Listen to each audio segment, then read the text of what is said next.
All right, guys, we got a special little edition of Amateur Hour Sports. My little brother, Luke Paladino, is joining the show today. Luke is currently the kicker at Marist College, coming off a great year. He's my little bro, so, we got to give him a hard time during the show, but we'll go easy on you, bro. Welcome back to Amateur Hour Sports. I'm Trent with my co-host Jake. Look at his numbers. His numbers are insane. I just have to say, never go all in on the Raiders.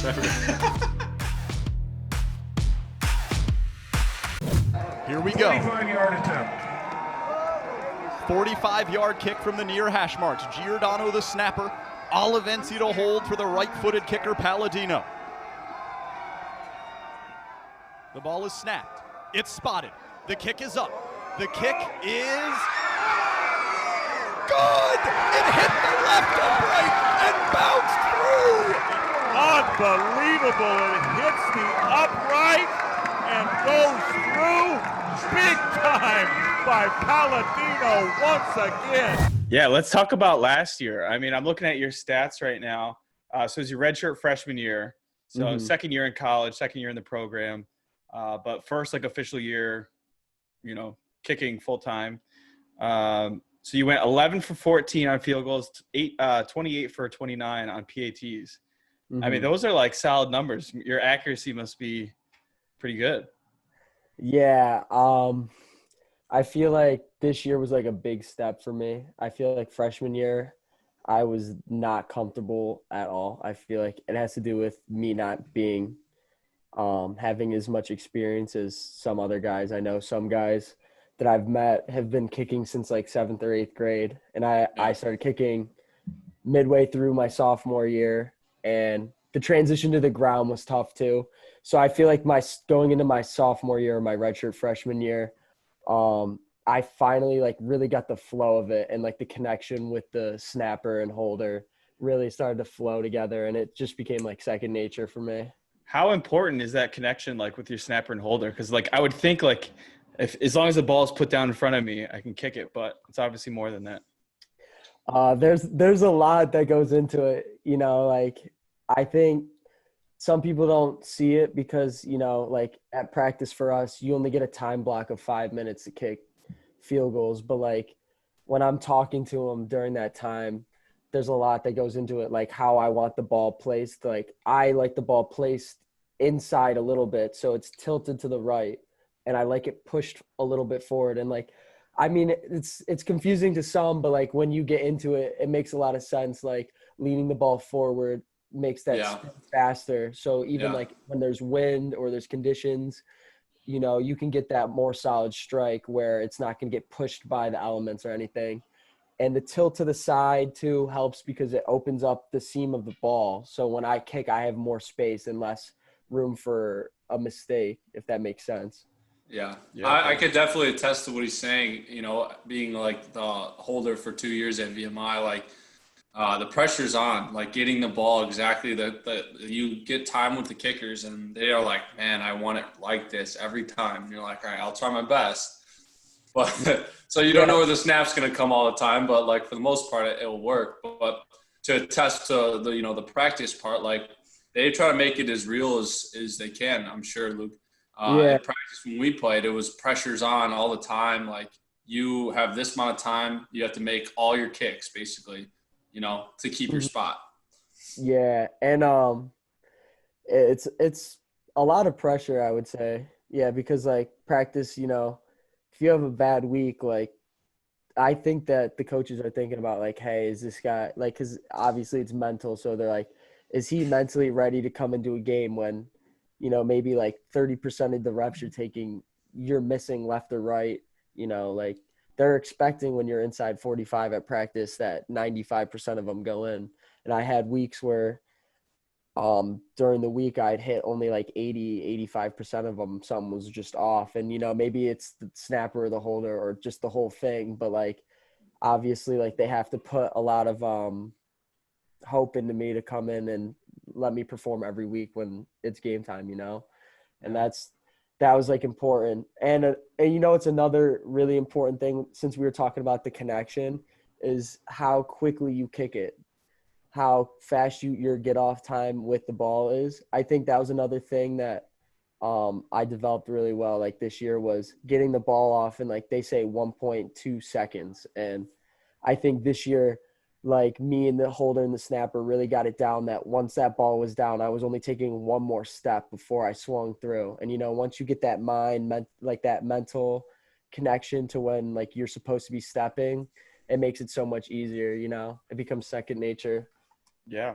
Yeah. I think like that whole aspect of kicking is so underrated because you think of like Madden or something, you just got like kick power and kick accuracy. Yeah. And it's like, there's way more to it than just kicking hard and, accurate. So that was a really cool like insight there. Back to the mental aspect. I know you hit a game tying field goal last year. The pressure like builds up. And is there any way you can simulate that in practice? I'll tell you that there's never been a time that I was able to simulate the experience in practice that was in that moment, because at the end of the day, practice, as much as you want it to feel like it's a real game and the pressure's on, I don't know. The thing that really got to me was that they called all 3 timeouts before I kicked it. So it ended up being that I was sitting waiting to kick this.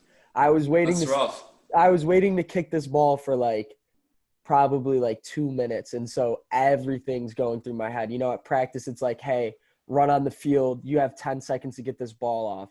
But this was so much different. Like you got people cheering every time I step out on the field. And then they call a timeout and it goes dead silent. And like, there is not a word going there. I'm telling everybody on the sideline, do not come up to me. The last thing I want to hear is you trying to give me inspirational. Like when I go up to that, I want not like, I tried to be like, so like straight on, like straightforward. There's nothing going on. Like not even me thinking like, hey, I need to swing hard or anything. It's just like, yeah. What goes through your head? Like, are you just trying to zoning everything out? Do you even remember what goes on? Yeah. Do you black out basically? I would black that's out. what I tell people. I just like don't really remember the whole like that time where you kick it and it goes in, those like 4 seconds or whatever where you're waiting for it to go in. Yeah. You're just dead inside. You're just like, literally, you are blacked out. You do not know what's going on. It's not until like you hear the whistle and everyone starts cheering that it like kind of makes you realize in your head that it's actually happened. And yeah, it's crazy. Like that moment, I do remember though that I was like, ever like in high school, I missed a game-winning field goal. And I remember all I was thinking about was, what happens if I miss this? Like this should be easy. And I kept putting scenarios in my head.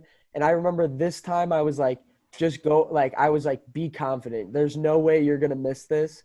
I remember I just was like, like, just think about what happens if you do make this. Like everyone's going to be just celebrating. Positive. Yeah, so I was completely positive because I think sometimes I get on myself and I get really negative really quickly in a moment like that. Where I'm like, what happens if I miss? Blah, blah, blah. I was like, you know what? You're just going to go crush it. And I remember vividly that I was doing that, and it helped so much. Like, yeah. That's How do you feel to have tied Jason Myers, who, if you don't know, is the current Seahawks kicker, as everyone. He's a Marist alumni. Luke, you hit a 49-yard field goal against Stetson to tie his record. So how did that feel when you hit that? Did it even go through your mind, or? I mean, before the season, he knew the record going into it, I bet. Yes, I did. I did know the record. I did know the record, and I knew it was 49. And it came to the point where I was kicking. I was like, "Yo, this is big." Like, like sometimes there's like you don't want to be like cocky or confident, but you're like, this sets you up for the future. Like these are things that you remember. And I just remember like, yo, if I hit this, like I am tying the school. Like this is college now. Like I have the record in high school, but like this is a whole different atmosphere. Like people are going here just to kick. And if you're gonna tie a record, let alone it be a NFL kicker's record. Yeah, like, that's the crazy part. Yeah, and I mean the crazy thing too is I have 3 more years of experience to get under my belt, and I've already done some things that I would say are like accommodations, like big like accolades for me. And, I still have so much time to like grow, get bigger, everything, practice even more. So like, I feel like that record could be broken next year, possibly. Ooh, I like it. Oh What yeah, what would easily. you say your range is? I mean, you've seen a little bit of it, I but did I did see your range. I mean, you were hitting, I mean, 50 plus easy. I don't know exactly what we were at, but yeah. I think I haven't had any like live reps this whole summer, but like I've definitely noticed this summer that like when I'm setting up that my kicks have been significantly more powerful, I would say. Even not just like distance, I think the height looks way better. And I think like right now when I have no pressure on me, I can back up to like 60, 61. But I would say like live reps, the situation, I could definitely back up to like 53, 54 though. I think that's definitely possible. So like a lot of people, on TV shows or whatnot, you see, everyone knows quarterback drills. Everybody knows running back drills. You've seen it. Everyone kind of like watches it, but not a lot of people are looking at the kicker in the corner, doing his drills. Like, what are the type of drills that you do to like warm yourself up for a kicking session and like to strengthen your leg and stuff? So before practice and like during practice, I think one of the biggest things is like stretching. I think one of the most important things that I've learned is like hip flexor and like hip mobility is so key. And I feel like I've had tight hips like for the past couple years, and I've definitely been like stretching out, and the flexibility has helped a lot because it lets my swing go through a lot more. So like before practice, I'm stretching like my quads, my hammies, and especially like Yeah. my hips for like 10, 15 minutes. And then it really just goes into like no steps. So there's no step kicks where you're just planted, kicking, swinging. And that's really just for contact. And then I go back to one steps, which are like just to get that last little like that little leap before you step into the kick. And it's just like it's just like mental connection to like your body type situation. Like that's what it helps with.